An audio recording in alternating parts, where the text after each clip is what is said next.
Hello mga kabataan! Kamusta kayong lahat dyan? Ayan, alam ko na nag-e-enjoy kayo ngayon dyan, kaya enjoyin nyo lang yan, no? Ah, Siguro yung iba sa inyo ay hindi pa ako kilala, kaya konting introduction lang about me. Okay? Ako si Kuya Jay.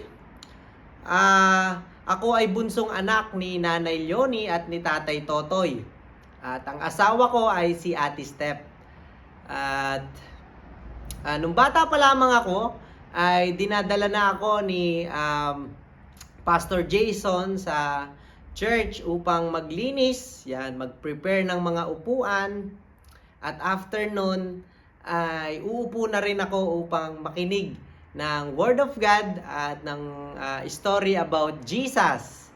So, ang naalala kong mga nagtuturo noon ay si Ninang Richel at si Ate Angeline. So, palakpakan natin ang ating Panginoon sa buhay nila, no? At doon ay natuto rin akong umawit at tumugtog ng gitara, no? Sa tulong naman yon nila Ninong Romy at ni Kuya Abner, no? At sa beatbox naman ay tinuruan ako yung kahon, yung pinapalo-palo ng kamay ay si Kuya Eric. So, palakpakan natin ang ating Panginoon sa buhay ng ating mga kuya at ate na nandyan sa LCM, no? At the age of 10, I joined the music ministry, no? At the age of 13, ay naging bahagi ako ng United Youth for Jesus. At the same time, ako rin po ay nagpapatuloy sa pagtugtog sa music ministry, no? At kasama ko doon ay si Kuya Popon at si Kuya Asel, no? At sama-sama kaming naglilingkod sa Panginoon.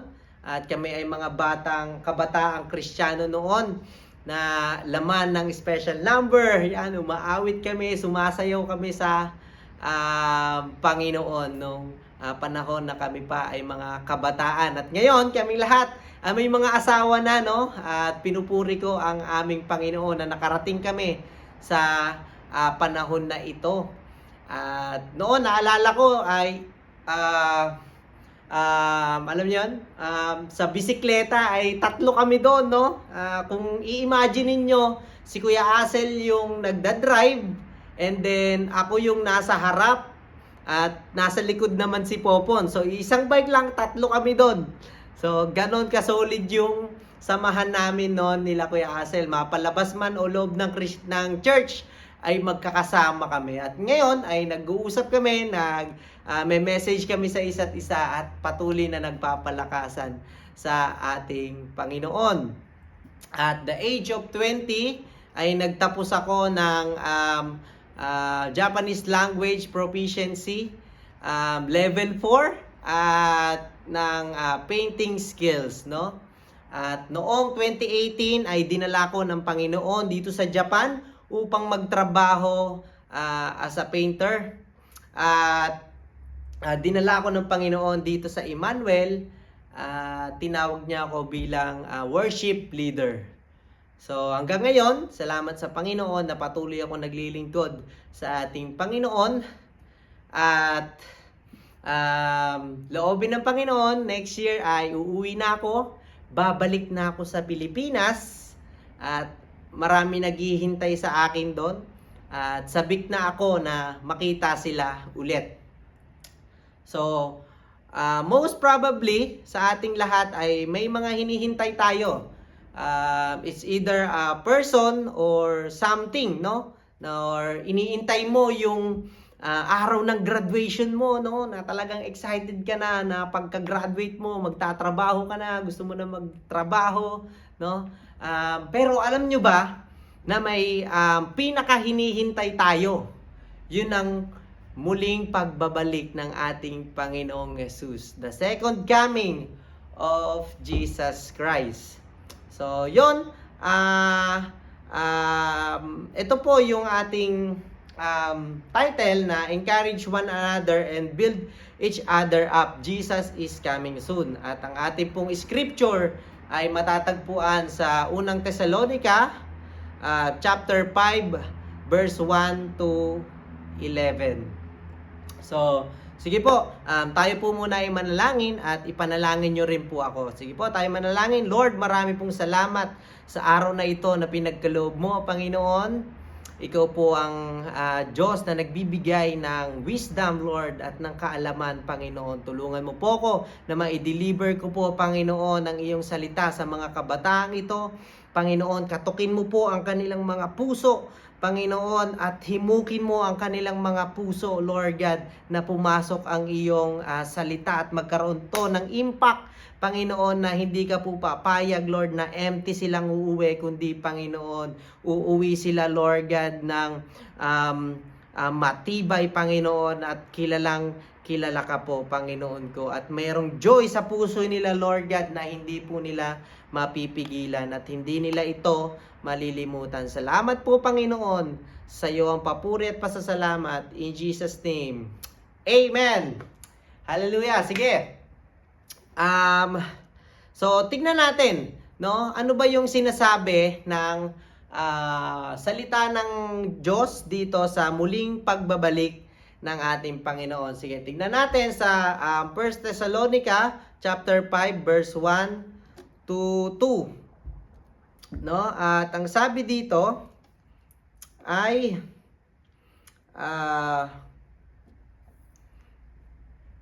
sabi dito, mga kapatid, hindi na kailangang isulat ko pa sa inyo kung kailan magaganap ang mga bagay na ito, sapagkat alam na ninyo na ang pagdating ng araw ng Panginoon ay tulad ng pagdating ng magnanakaw sa gabi.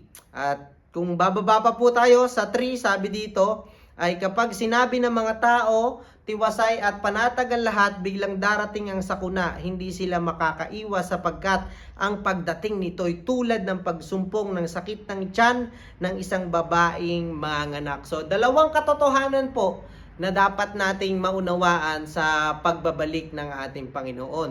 Ang unang katotohanan po ay opo, no? Darating muli ang ating Panginoong Jesus, no? At kung kailan, wala pong nakakaalam, kasi sabi niya po sa pagdating niya ay para po siyang thief of the night, para siyang magnanakaw sa gabi na walang paapaalam, no? Pero po, one thing na sigurado ay darating ang ating Panginoon. So, yun po ang unang katotohanan na dapat nating malaman. So, ang pangalawa pong katotohanan ay wala pong makakapigil, no, sa pagbabalik ng ating Panginoon, no, na hindi po pwede na sabihin natin sa Lord na, Lord, wait lang, may championship pa kami no, pwede pa akong 40 points, no, kasi darating si Crush kailangan kong magpa-impress, Lord, wag muna.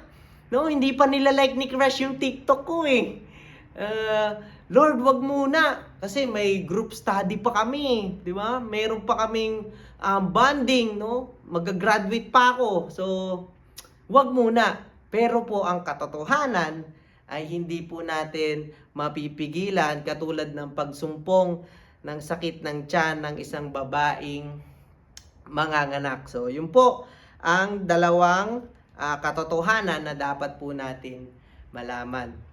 Amen. Isn't it amazing na muling babalik ang ating Panginoon? So habang tayo po ay naghihintay, no, while we are waiting sa muling pagbabalik ng ating Panginoon, ano po ba yung dapat nating gawin bilang isang Kristiyanong kabataan? So number 1, encourage one another to get closer to God. So, sabay-sabay po nating sabihin, encourage one another to get closer to God. Paano po? To remind them na you are the light of the world. So, sabi po sa Mateo chapter 5 verse 14, kayo'y ilaw sa sanlibutan. hindi maitatago ang isang lungsod na nakatayo sa ibabaw ng burol. So, remind them, no, na you are the light of the world. So, kung titignan po natin sa ating scripture ngayon, sabi sa Thessalonica, chapter 5, verse 4, ngunit wala na kayo sa kadiliman, mga kapatid, kaya't hindi kayo mabibigla sa araw na iyon na darating na parang magnanakaw. So,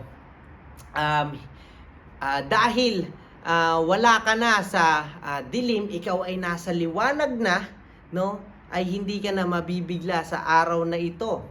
So, napaka-importante po, no, na ang pumapaligid sa atin ay kapwa mo mananampalataya, no? Na yung circle of friends mo ba ay ilalapit ka sa ating Panginoon, no?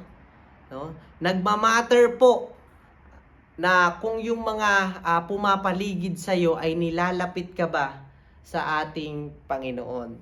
So, katulad na lamang po, no, na sinasabi dito sa Mark chapter 2 verse 3 to 5, no? At sabi dito, at pumunta sa kanya ang 4 na tao na pasan-pasan ng isang paralitiko. Hindi sila makalapit kay Jesus dahil sa dami ng tao, kaya't binakbak nila at binutasan ang bubong sa tapat niya. Kanilang inihugos ang higaan na kinararatayan ng paralitiko. Nang makita ni Jesus ang kanilang pananampalataya. Pakinggan niyo po yung word, no? Nang makita ni Jesus ang kanilang pananampalataya, sinabi niya sa paralitiko, anak, pinatawad na ang mga kasalanan mo. Isn't it amazing? No? Na yung circle of friends mo ay inilalapit ka sa ating Panginoon. No? Na kapag hindi mo kayang tumayo sa sarili mong paa, ay ilalapit ka nila sa ating Panginoon. So, halimbawa, no? Family problem. Example, si EJ. Si EJ. Okay, example, si EJ ay ilang Sunday na, no, na hindi umaattend, hindi nyo nakikita sa church.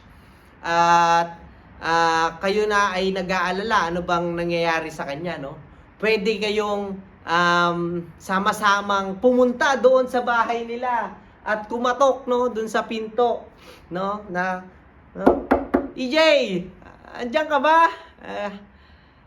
Pagbukas ni EJ ng pinto, no, nakita niya yung kanyang mga kaibigan sa Panginoon ay nandito, no, sa harapan niya. At alam niyo, yung pa lang, no, yung pagpunta niyo sa kanya ay ma-appreciate niya na yon, na grabe, mahal ako ng Lord kasi inaabot niya ako sa pamamagitan ng aking mga kapatid, no, Kristiyano kabataan. So, alam niyo yon, na pwede nyong kausapin siya, tanungin kung ano yung nangyayari o ano yung problema, no? Marahil sasabihin niya na may problema yung yung mami at daddy ko, nag-aaway, so hindi ako pinapayagang mag-church, no? Pwede ang response nyo ay mag-pray agad, no? No, yun agad ang inyong input, no, na maggawa kayo ng circle, hawakan niyo yung kamay ni EJ or maghawak-hawak kayo ng kamay at manalangin kayo na tulungan ang pamilya ni EJ, no, ng mami at daddy niya na magkaayos, no, na si Lord yung maging center ng kanilang family, no, at ipaalala niyo kay EJ, no, remind him na siya ay light of the world at ang pag-asa niya ay na kay Kristo. So, isn't it amazing, no? Na yung circle of friends mo ay ilalapit ka sa ating Panginoon. Sa paano pong paraan sa pagpapaalala na you are the light of the world, no? So, ang ating Panginoon ang source of light, kaya tayo po ay patuloy na lumapit, no, sa ating Panginoon. So, I encourage one another to get closer to God and to pray for each other upang makarating tayo sa sinasabi sa verse 4. So ano po yung sinasabi sa verse 4? Kaya't hindi kayo mabibigla sa araw na iyon na parang magnanakaw, no? Hindi na po kayo mabibigla, no, sa pagdating ng ating Panginoon kasi lumalapit kayo sa ating Panginoon, sa source of light, no? Kayo po ay nasa liwanag at wala sa kadiliman. So, at sabi rin dito, no, pinapaalala rin po dito sa verse 5 na kayong lahat ay kabilang sa panig ng liwanag, sa panig ng araw, hindi sa panig ng gabi o ng dilim. So, encourage one another to get closer to God and remind them that you are the light of the world. Amen? So, pangalawa, ayan, mabilis na tayo. Build each other up. Okay? To grow deeper in Christ Jesus. So, everybody say, build each other up to grow deeper in Christ Jesus. Amen. Why it's important to build each other? Why it's important to build each other up bilang isang Kristiyanong kabataan? Because it creates unity and it helps you grow deeper in relationship with Jesus. So it's important that you all have a unity in Christ Jesus. Okay po? Na sa ating pong pagtutulungan, sa pagtutulungan po natin na i-encourage, no, yung ating mga kapatid, yung kapwa natin Kristiyanong kabataan, ay nagbi-build din po tayo ng unity. Yun po ang pinaka mahalaga. Yung napapractice po natin, yung unity natin, no? Dahil malaki po yung magagawa natin kapag tayo po ay sama-sama. Amen? So, bilang isang Kristiyanong kabataan, saan tayo dapat nagbababad? Okay? So, basahin po natin yung 1 Thessalonica chapter 5 verse 6 to 7. No, sabi po dito, kailangan tayo'y manatiling gising, laging handa at malinaw ang isip at di tulad ng iba. Sa gabi ay karaniwang natutulog ang tao at sa gabi rin karaniwang naglalasing. No? So, saan po ba dapat tayo nagbababad? No? Ito yung dapat nating pagtuunan ng atensyon dahil dito tayo ibibuild at lalago, no? So, letter A. Ano po yung nabasa natin doon? Manatiling gising. So, saan po? Sa katotohanan. Ano po yung katotohanan? Ang salita ng ating Panginoon. At sino po ang katotohanan? Si Jesus. Amen? Kasi po, sabi niya sa John 14 verse 6, sinabi ni Jesus, ako ang daan at ang katotohanan at ang buhay. Walang makapupunta sa Ama kundi sa pamamagitan ko. So, it builds unity to know more in Christ, no? Amen? Isn't it amazing na sama-sama kayong nag-aaral ng Word of God, no? Na meron kayong pagkakaisa, no? Doon sa iisang salita ng ating Panginoon, ng katotohanan po, no? Na ito po yung katotohanan na magliligtas sa ating lahat at hindi po tayo maliligaw, no? So, isn't it amazing na nag-share kayo ng thoughts, no? Nag-share kayo ng mga natutunan nyo, no? Ng mga napagtagumpayan nyo sa school nyo, na pwedeng nabully kayo pero pinatatag kayo ng Panginoon, no? At eventually nawala na rin yung nambubuli sa inyo kasi nagpe-pray kayo ng sama-sama, no? May unity kayo, no? At binubuklat nyo ang salita ng Panginoon na nakakapagpalakas sa isa't isa, nakakatulong sa Kristiyano, bilang isang Kristiyano kabataan, no? Isn't it amazing na nag-sharing kayo sa isa't isa about sa ating Panginoon, about sa natutunan nyo sa Word of God, no? Sa ating pag-aaral ng salita ng ating Panginoon na inyong pinagsasalo-saluhan bilang isang Kristiyanong kabataan, ay binibuild po nito, no? Binibuild po ni Lord yung character nyo, no? Na sa inyong pag-aaral, pagbabasa ng salita ng Panginoon ay nabibuild po yung isang character ng isang kabataang Kristiyano, no?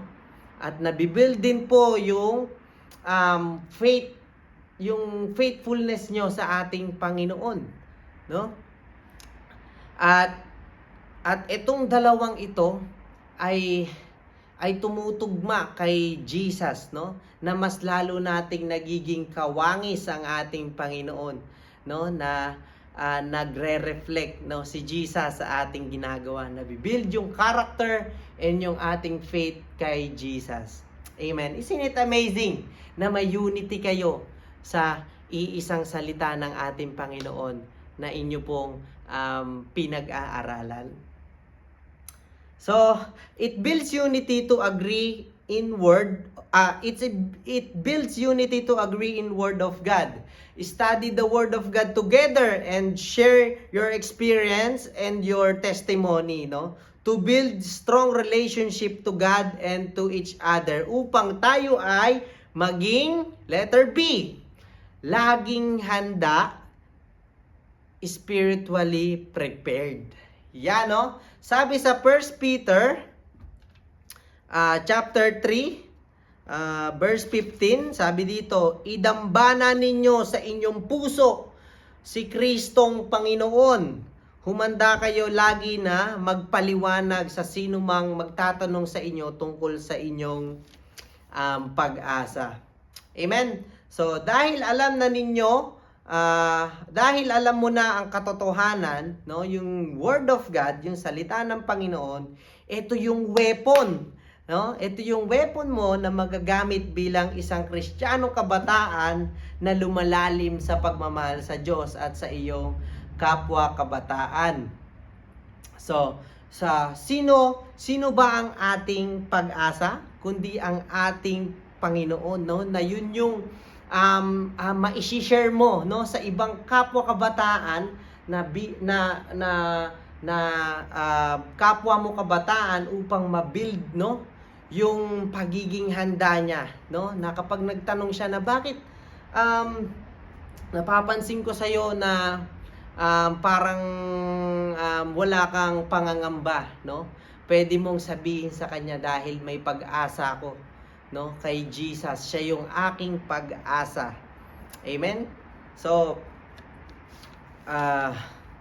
dahil nagtutulungan tayo na lumago sa Lord at namumuhay tayo ayon sa katotohanan at spiritually prepared tayo dahil sa ating pag-aaral, no, sa salita ng ating Panginoon, ay dahil po, no, sa pag-aaral natin ng salita ng ating Panginoon ay nagiging spiritually prepared tayo at namumuhay tayo sa katotohanan. So, dahil po doon ay lumilinaw po, no, ang ating isip. So, letter C, malinaw ang isip. So, tinutulungan tayo ng ating Panginoon na maging malinaw ang ating isip, na mag-focus sa promise ni Jesus at hindi sa promise ng mundo. Amen? So, malinaw ang isip. Hindi corrupted ang isip natin ng social media na kapag hindi ka rich kid or hindi ka nakakasabay sa uso ay wala ka ng pag-asa. Pero dapat nating malaman na makamtan mo man ang kasikatan o kayamanan ng mundo, kung wala kang Jesus sa puso mo, talo ka pa din, no? Sabi kasi sa Mateo 16 verse 24, ano nga ang mapapala ng isang tao makamtan man niya ang buong daigdig kung ang katumbas naman nito ay ang kanyang buhay? Ano ang maibabayad ng tao para maibalik ang kanyang buhay. No? Isn't it amazing, no, na merong mga tao, no, na ibibuild yung sarili mo, na ilapit ka sa Panginoon at mag-aral ng salita ng Panginoon at humawak sa promise ng ating Panginoon, na upang maging malinaw yung pag-iisip natin about sa mundong ito na punong-puno, no, ng mga pangsariling interes, no, sa sobrang dami ng mga pwede nating makuhang bagay, no, ay na de-distract na tayo or nawawala na tayo sa tunay natin na focus or yung tunay natin na goal, no, which is yung buhay kay Jesus. So, at the end of the day, no, yung mga tumanggap lang kay Jesus at nagrepent ng sins nila, sila lang ang makakasama sa heaven. So, may kapayapaan at kapanatagan ka kay Jesus. Hindi tayo takot kasi we are ready and prepared sa pagbabalik ni Jesus. Dahil po, hindi corrupted ang ating isip ng mga promises ng mundo, kundi tayo po ay malinaw ang isip sa promise ng ating Panginoon na tayo ay kanyang ililigtas sa panahon ng kaguluhan. So, bakit importante na buuhin natin ang isa't isa, no? Ang sagot po ay upang maging gising tayo sa katotohanan, upang hindi tayo maligaw, at handa tayo spiritually at equip tayo upang hindi tayo madaya ng enemy, at upang maging malinaw ang isip natin sa ating goal, na i-encourage at i-build ang isa't isa na lumalim ang ating relationship kay Jesus, no? Upang sa pagbabalik niya ay tayong lahat ay preparado. In short, sabi po sa 1 Thessalonica chapter 5 verse 8, ngunit dahil tayo ay sa panig ng araw, dapat maging malinaw ang ating pag-iisip. Isuot natin ang baluti ng pananampalataya at pag-ibig, at isuot natin ang helmet ng pag-asa sa pagliligtas na gagawin sa atin ng Diyos. So, ililigtas tayo ng Lord. So, bilang children of light, no, mahalaga na suotin natin palagi ang faith and love as a breastplate or armor, no? At helmet of salvation, na suotin po natin to upang protektado tayo sa pagsubok na ating kakaharapin bilang Kristiyanong kabataan at sa pagliligtas na gagawin ni Lord. So, I just want to remind you na sabi dito sa verse 9, no? Hindi tayo pinili ng Diyos upang parusahan, kundi upang iligtas.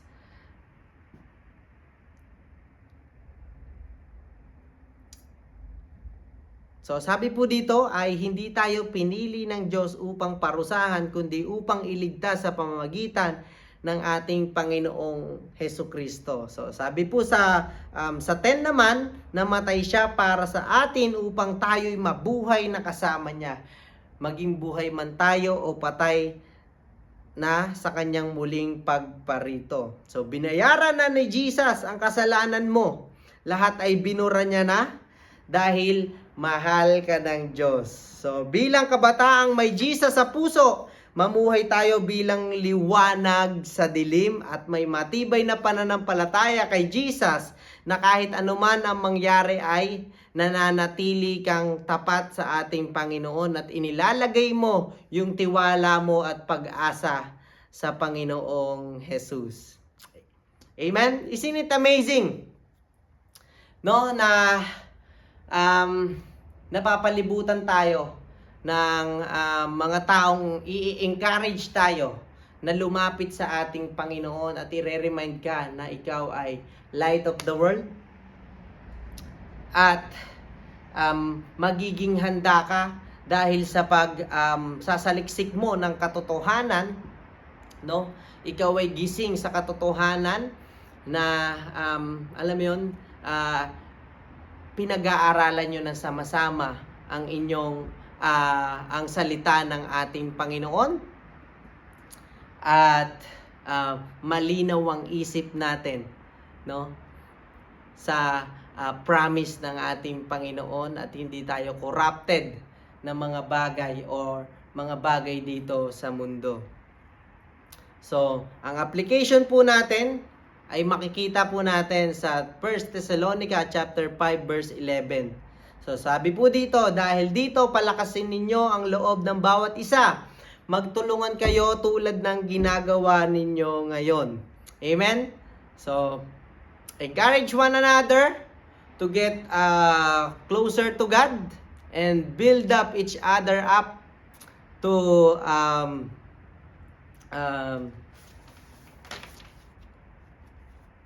build each other up to grow deeper in Christ Jesus. So, yan. So, ulit, number 1 ay encourage one another to get closer to God. And number 2, build each other up to grow deeper in Christ Jesus. So, encourage one another and build up each other. Jesus is coming. Amen? So, the question is, are you ready? Amen. Sige po, tayo po ay pumikit at damhin po natin ang presensya ng ating Panginoon. At inaanyayahan ko po na yung mga kabataan ngayon dyan sa LCM na hindi pa kilala si Jesus, pwede mo bang itaas ang iyong kamay at ikaw ay sumunod sa aking panalangin, at gawin mo itong panalangin mo na parang ikaw ang nagsasalita sa ating Panginoon. Panginoon, marami pong salamat sa araw na ito na ipinagkaloob mo. Salamat po, Panginoon, sa iyong pagmamahal na dahil kay Jesus, dahil sa iyong anak na namatay sa krus ng Kalbaryo, ay ako po ay natubos ang aking mga kasalanan. Naniniwala po ako na si Jesus ay Panginoon. Kaya po, humihingi po ako ng kapatawaran sa aking mga nagawang kasalanan. Linisin mo po ako sa aking mga nagawang kasalanan. Sabi mo po na kung sino man ang tumanggap bilang Lord and Savior namin, si Jesus, ay kami ay maliligtas. Kaya naman po, tinatanggap ko po si Jesus bilang Lord and Savior ko. Salamat po sa kapatawaran na pinagkaloob mo. Isulat mo po ang aking pangalan sa aklat ng buhay. Sabihin mo ang iyong pangalan. Salamat po sa pagsulat mo sa aking pangalan sa aklat ng buhay.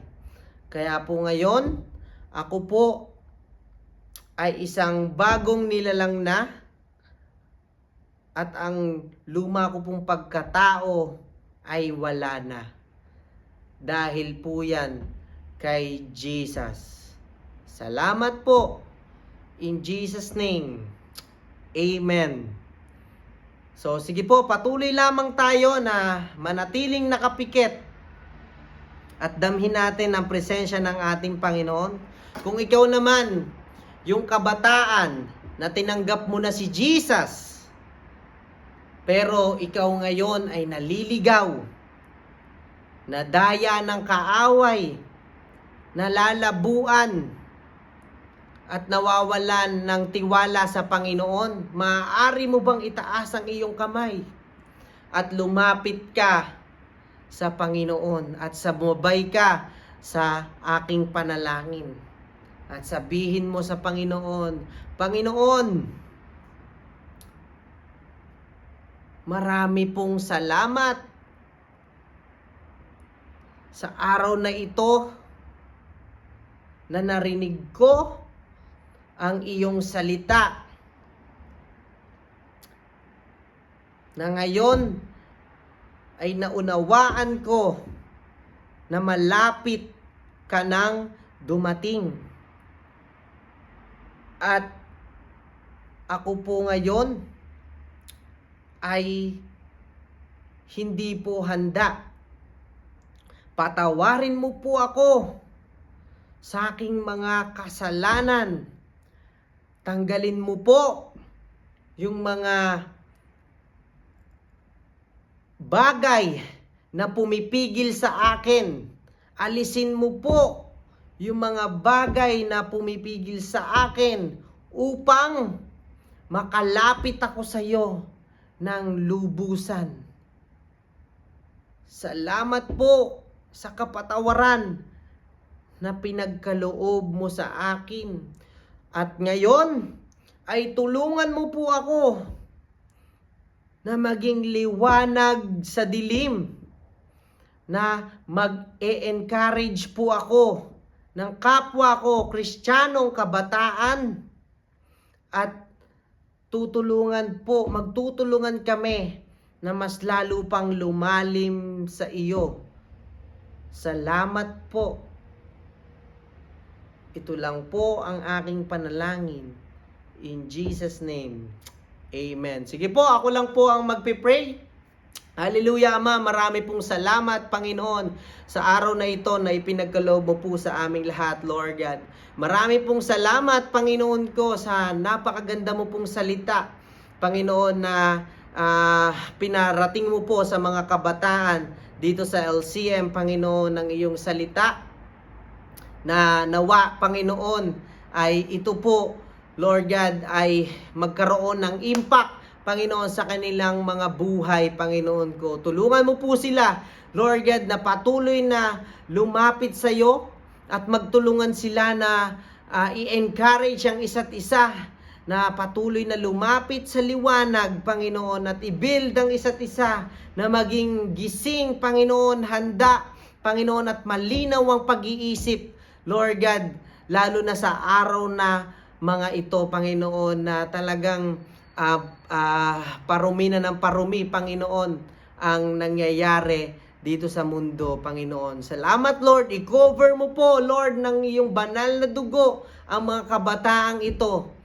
Na, Lord, hindi mo po hahayaan, Panginoon, ng mga kabataang ito, Lord God, ay mawawalan ng kabuluhan, kundi ang mga kabataang ito, Lord God, ay tatayo, Panginoon ko, at sila po ay mga susunod na leaders, Lord God, at sila po ay yung i-equip, Panginoon, para sa one mission, Lord God, na to share the gospel of Jesus Christ and make disciple, Panginoon ko.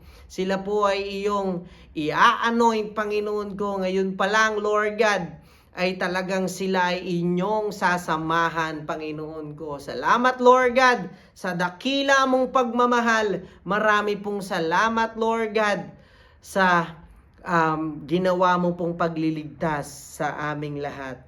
Sa iyo po ang papuri at pasasalamat sa pangalan ng aming Panginoong Jesus. In Jesus' name, Amen and Amen. Hallelujah!